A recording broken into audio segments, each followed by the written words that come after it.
안녕하세요. 미스터리 나우입니다. 혹시 안전하다고 생각했던 장소에서 등골이 오싹해지는 시선을 느껴보신 적 있으신가요? 오늘 제가 들려드릴 이야기는 우리 주변에서 실제로 일어날 수 있는 소름 끼치는 경험담입니다. 오늘 이야기는 총 4부로 구성되어 있으며 지금부터가 바로 그 시작입니다. 이야기가 진행될수록 긴장감은 최고조에 달할 테니 부디 끝까지 함께 해주시길 바랍니다. 과연 어떤 충격적인 사건이 기다리고 있을까요? 제 이름은 민지, 20살입니다. 저는 경기도의 작은 도시에 있는 이마트에서 일하고 있어요. 학교를 풀타임으로 다니지 않아서 예전에 매장이 24시간 운영될 때는 사장님이 저를 야간 근무에 자주 배정하곤 했죠. 워낙 큰 대형 마트라서 제가 일하는 시간에도 다른 직원들이 꽤 있었어요. 그날 제 근무 시간은 밤 10시부터 아침 7시까지였고 저는 상품을 진열하는 몇 안 되는 직원 중 한 명이었습니다. 계산대에도 한두 명 정도만 있었고요. 저희 매장이 약간 외곽에 있다 보니 이런 늦은 밤에는 손님이 거의 없었거든요. 대신 상품을 채워 넣기에는 정말 최적의 시간이었죠. 그날 밤 같이 일하는 직원들을 개인적으로 알지는 못했지만 어차피 이 넓은 매장에서 마주칠 일도 거의 없었고요. 저는 남성복 코너에서 바지를 개고 주변을 정리하면서 그날의 업무를 시작했어요. 밤에는 보통 뭐라고 할 사람이 없어서 늘 헤드폰을 끼고 일했죠. 밤 11시 30분쯤이었을까요? 한 남사 손님이 청바지 코너로 다가왔어요. 자정 무렵까지는 손님들이 종종 오곤 해서 그때까진 별로 이상하게 생각하지 않았죠. 그 손님은 제게 다가와서 자기가 찾은 바지와 같은 디자인인데 허리 사이즈가 다른 게 더 있냐고 물었어요. 저는 죄송하지만 진열된 게 전부라고 말씀드렸죠. 그는 고맙다고 말하고는 돌아섰어요. 그가 다시 청바지를 제자리에 걸어놓을 때 저도 모르게 그와 눈이 마주쳤는데 좀 어색한 순간이었어요. 그는 이내 자리를 떴고 저는 다시 제 일에 집중했죠. 시간이 좀 흐르고 매장은 마치 유령도시처럼 텅 비어버렸어요. 눈을 씻고 찾아봐도 아무도 보이지 않았죠. 새벽 1시쯤이었던 것 같아요. 저는 가전제품 코너로 자리를 옮겼어요. 창고에 있는 물건들을 카트에 실어와서 진열하는 일을 반복하고 있었죠. 박스가 가득 담긴 카트를 끌고 와서 텅 빈 진열대에 상품을 채우기 시작했어요. 그런데 진열대 너머 옆 통로에 누군가 서서 저를 지켜보고 있는 게 느껴졌어요. 정확히는 제가 자기를 봤다는 걸 알아차리기 전까지 말이죠. 그는 황급히 시선을 돌렸지만 그 눈빛이 정말 낯이 익숙했어요. 좀 더 잘 보려고 가까이 다가갔을 때 저는 깨달았죠. 2시간 전에 봤던 바로 그 손님이었어요. 아니 어떻게 아직도 매장에 있을 수 있지? 그것도 이렇게 티 안 나게? 저는 카트를 끌고 그가 있던 통로로 가봤어요. 혹시 손에 뭐라도 들고 있나 확인하려고요. 그런데 그의 손은 완전히 비어 있었어요. 2시간 동안 쇼핑하면서 물건을 단 하나도 고르지 않았다는 게 말이 되나요? 뭔가 정말 이상했어요. 저는 서둘러 커피 머신과 다른 가전제품들을 진열하고 빈 카트를 끌고 창고로 돌아갔어요. 솔직히 말해서 그 남자가 제가 알아차린 것보다 훨씬 오랫동안 저를 따라다니거나 지켜보고 있었을지도 모른다는 생각에 저는 한동안 창고 안에서 시간을 보냈어요.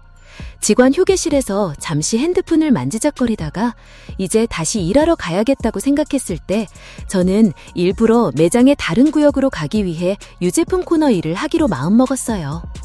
유제품 냉장 창고로 들어가서 우유나 요거트 같은 것들을 상자에 가득 채웠죠. 유통기한도 확인해야 해서 시간이 꽤 걸리는 작업이었어요. 거대한 냉장고들이 윙윙거리는 시끄러운 소음 속에서 갑자기 창고 문이 벌컥 열리는 소리가 들렸어요. 마침 팔레트 위에 쌓인 상자들 사이에 문 쪽을 엿볼 수 있는 틈이 있었는데 세상에 믿을 수 없었지만 바로 그 남자였어요. 저는 급히 선반 아래로 몸을 숨기고 계란이 가득 든 커다란 상자를 제 앞으로 밀었어요. 냉장고 소리가 워낙 커서 소리가 날 걱정은 없었죠. 제가 왜 숨었냐고요? 이미 그 남자다 매장 안에서 저를 지켜보고 있었다고 확신했으니까요. 그런데 직원 전용 구역인 이 냉장 창고까지 들어왔다는 건 이제 정말 뭔가 끔찍한 일이 일어날 거라는 신호였어요. 저는 상자 뒤에 머리를 숙인 채 문이 다시 열리고 닫히는 소리가 들리기만을 기다리며 아주 오랫동안 숨어 있었어요. 한참을 그렇게 숨어 있다가 그가 저를 찾지 못하고 그냥 나갔을지도 모른다고 생각했어요. 저는 처음으로 팔에 묻었던 고개를 들어 상자 앞을 봤고 그리고 비명을 질렀어요. 그가 바로 거기서 상자 너머로 저를 내려다보며 미소 짓고 있었어요. 하지만 제가 소리를 지르자마자 그의 미소는 싹 사라졌죠. 그는 제 비명을 막으려고 입에 선을 대려고 했지만 저는 가만히 있지 않았어요. 저는 계란 상자를 그에게 힘껏 밀어버렸어요. 바닥으로 쏟아지는 계란 때문에 그는 자기 신발을 내려다보며 주춤했죠. 저는 그 틈을 타 그를 지나쳐 미친 듯이 달렸어요. 다행히 그는 저를 붙잡지 않았고 저는 다른 직원을 발견할 때까지 계속 달려서 도와달라고 소리쳤어요. 그의 이름표를 보니 이름이 민수였던 걸로 기억해요. 갑자기 유제품 코너에 있던 그 남자가 저와 제 동료 민수 선배에게 다가왔습니다. 자기는 본사 직원인데 매장이 원활하게 운영되는지 확인하러 왔다고 사과하더군요. 저를 놀라게 할 생각은 없었고 제가 유제품 코너에서 딴짓을 하고 있는지 아닌지 그저 확인하고 있었을 뿐이라고요. 민수 선배는 그 말을 전부 믿는 눈치였어요. 원래 좀 어수룩한 구석이 있는 사람이긴 했지만요. 제가 그 남자에게 왜 제 입을 막았냐고 묻자 그는 소란을 피우고 싶지 않아서 그랬다고 변명했습니다. 그러고는 충격적이게도 저에게 가전제품 코너 정리를 마저 하라고 명령하더니 통로 저편으로 손살같이 걸어서 사라져버렸습니다. 제가 성함이 어떻게 되세요? 하고 소리치자 그는 김 과장이요 라고 대답하고는 순식간에 시야에서 사라졌습니다. 다음 날 저는 매니저인 박 팀장님께 전화해서 어젯밤에 본사에서 사람이 방문하기로 되어 있었는지 그리고 김 과장이라는 섬뜩한 남자에 대해 아시는지 여쭤봤습니다. 팀장님은 그게 다 무슨 말도 안 되는 소리냐고 하시더군요. 본사에서 김 과장이라는 사람이 방문할 기록도 없을 뿐더러 본사 직원이 새벽 2시에 매장에 올 리가 절대로 없다는 것이었습니다. 팀장님은 곧바로 CCTV 영상을 확인했고 그 남자가 전혀 상관없는 외부인이며 제가 근무를 시작한 첫 몇 시간 동안 계속해서 통로 사이에서 저를 스토킹했다는 사실을 확인한 후 경찰에 신고했습니다. 저는 박 팀장님께 그 일 이후로 더 이상 야간 근무는 못하겠다고 말씀드렸고 팀장님도 제 상황을 이해해 주셨습니다. 저는 여전히 그곳에서 일하고 있지만 지금은 주로 주간의 재고를 관리하거나 계산원으로 일하고 있습니다. 우리 사회에서 가장 기묘하고 섬뜩한 존재들을 만날 수 있는 곳이 어디일까요? 저는 대형마트에 갈 때마다 눈에 띄게 이상한 사람을 적어도 한 명씩은 꼭 마주쳤던 것 같아요. 하지만 지금부터 제가 들려드릴 이야기는 단순히 이상하다는 말로는 표현이 부족합니다. 때는 블랙 프라이데이 전 목요일이었어요. 제가 갔던 마트는 그날따라 특별히 늦게까지 영업을 하고 있었죠.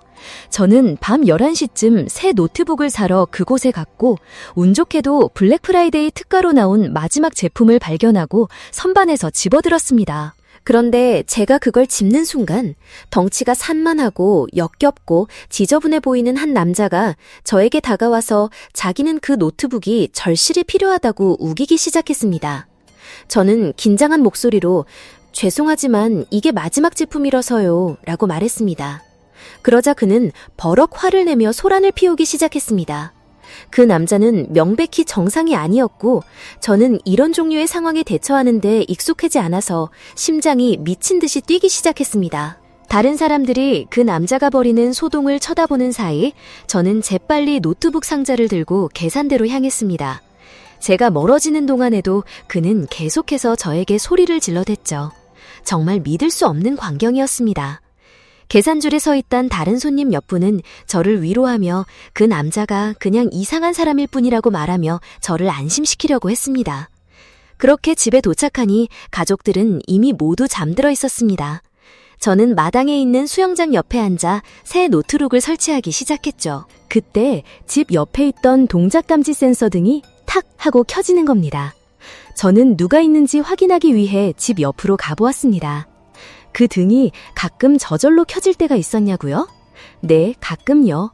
집 바로 옆에 작은 숲이 있어서 동물들이 종종 마당으로 들어와 등을 켜곤 했거든요.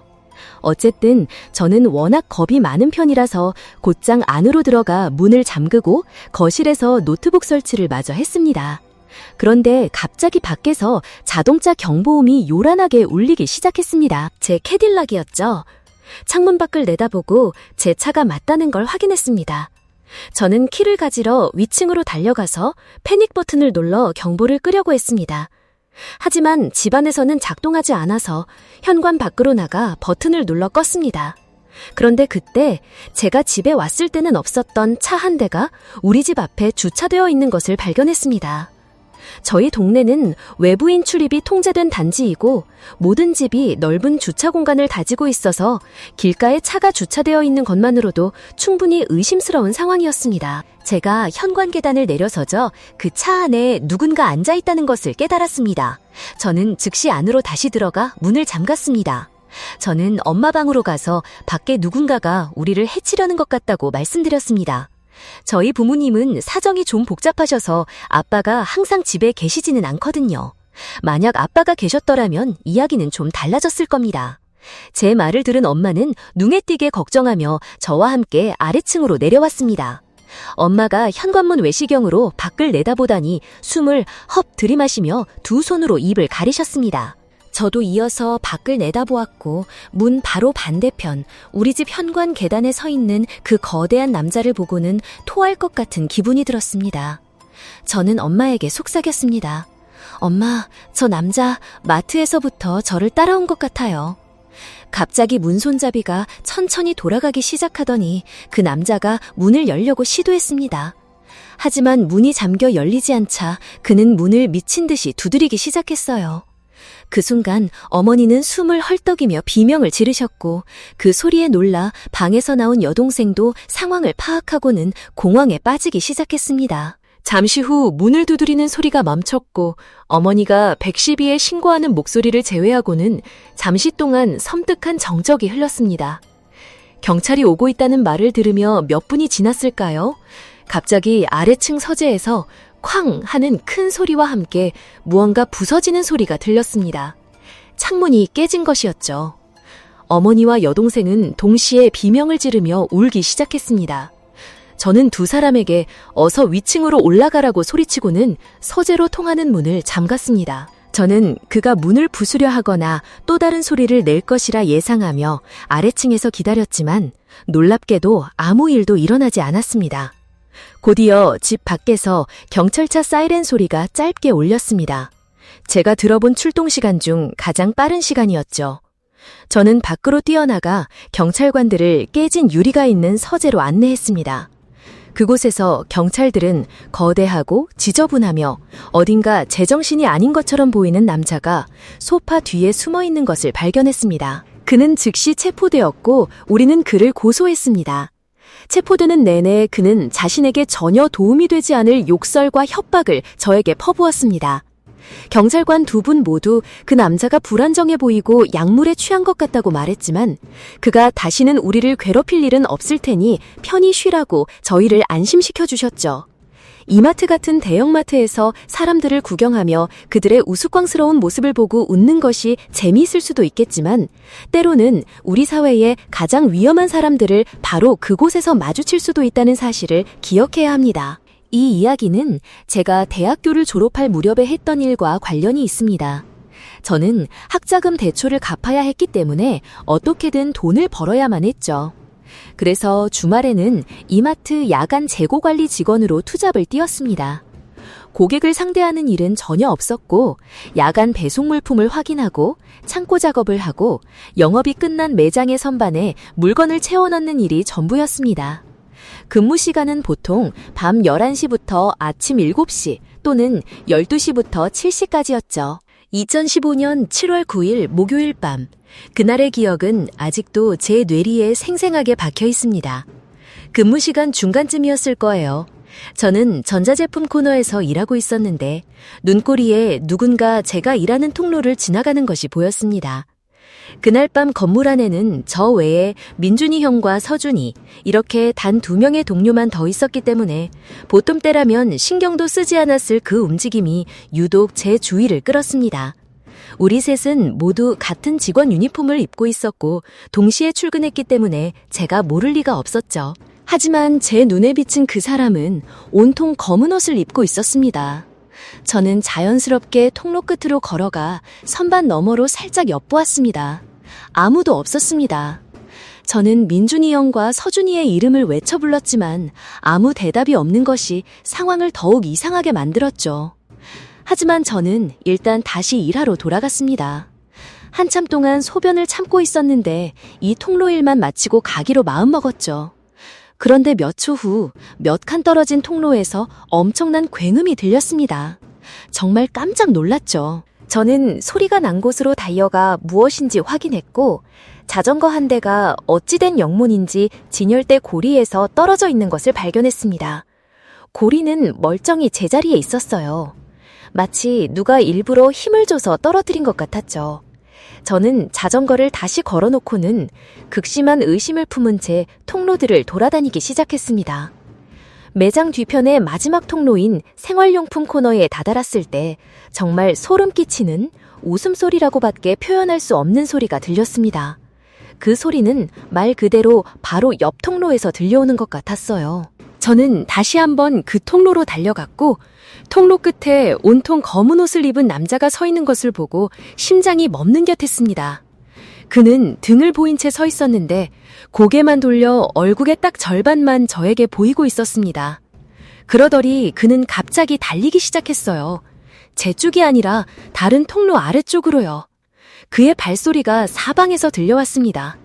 저는 그를 쫓아갈 것인가 아니면 두 동료를 먼저 찾을 것인가 하는 선택의 기로에 놓였고 후자를 택했습니다. 그동안에도 기괴한 웃음소리와 발소리가 계속 들렸는데 솔직히 마치 저를 빙빙 맴도는 듯한 느낌이었습니다.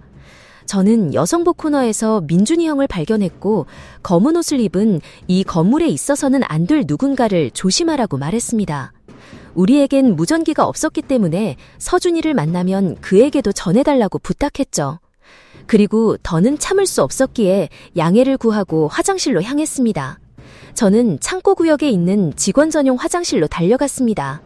화장실 칸 중 하나에 들어가 변기 시트 위에 휴지를 깔고 앉았죠. 네, 저는 앉아서 소변을 보는 타입입니다. 건물 안에 서너 명밖에 없는 상황에서 화장실 문이 열리고 닫히는 소리가 들렸습니다.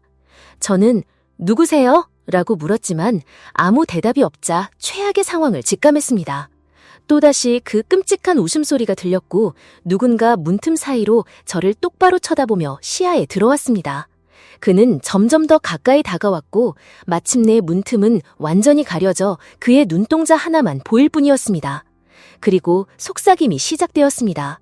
알아들을 수 없는 속삭임이었지만 화장실 안의 울림 때문에 더욱 섬뜩하게 들렸습니다.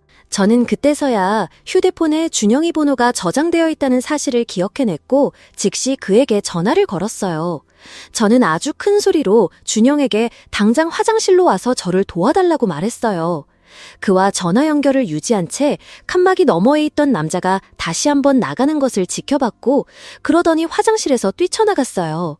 저는 준영에게 서두르라고 말했고 20, 30초 후에 준영이 화장실로 들어왔어요. 그는 오는 길에 아무도 보지 못했다고 했죠. 가게가 문을 닫았을 때는 보안 요원이 없었기 때문에 우리는 카메라를 확인하러 갈 수도 없었어요. 저는 그날 밤 내내 준영 옆에 붙어 그가 일하는 구역마다 따라다녔어요. 혼자 있는 것보다 여럿이 있으면 안전하니까요. 그날 밤 저는 점장님께 문자를 보냈고 다음날 오후 3시에 깨어나 그의 답장을 읽었어요. 그는 전날 밤 카메라 화면이 전부 지지직거리는 노이즈 화면만 나왔다고 했어요. 그가 알기로는 아무도 카메라를 끈 적이 없다고요. 그의 문자를 읽는 내내 소름이 돋았어요. 그는 제 이야기를 믿었고 카메라 문제와 관련이 있다고 짐작했지만 침입이나 무단 침입에 대한 영상 증거가 없으니 그가 할 수 있는 일은 없었을 거예요. 물론 그건 제가 관여할 문제는 아니었지만요. 그날 밤은 제가 겪었던 야간 근무 중에 정말 설명할 수 없는 일이 일어났던 유일한 밤이었어요. 여러분, 오늘 이야기는 어떠셨나요? 혹시 여러분도 마트에서 겪었던 이상한 경험이 있다면 댓글로 남겨주세요. 이 영상이 유익했다면 좋아요와 구독 버튼 꼭 눌러주시고 친구들과도 공유해주세요. 다음 미스터리 나우 영상에서 다시 만나요.